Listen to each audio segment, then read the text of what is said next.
UMKM pengen naik kelas tapi takut pajak. Nah, masalah pertama adalah apa yang harus dilakukan ketika UMKM pengen naik kelas tapi takut pajak. Yaitu yang pertama sekali adalah mindset pajak final 4,8 M.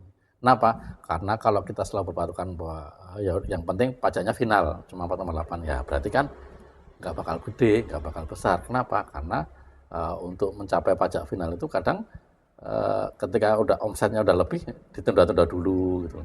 Atau kalaupun nggak ditunda, akhirnya cari cara apa di splitting, bikin PT baru, nyari orang baru.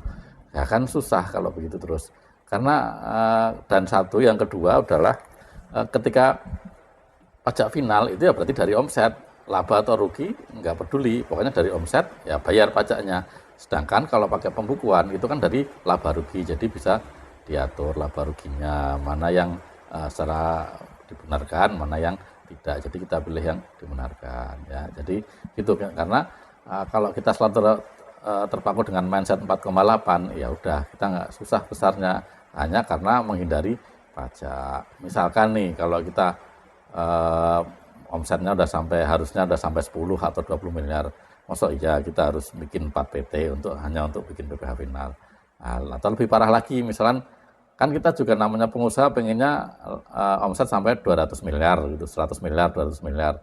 Ya apa iya kita harus bikin 50 PT hanya untuk menghindari, kan susah.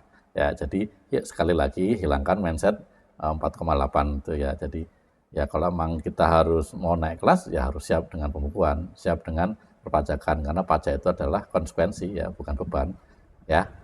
Mungkin kalau ada yang perlu konsultasi silahkan DM ataupun bisa pakai WA. Salam.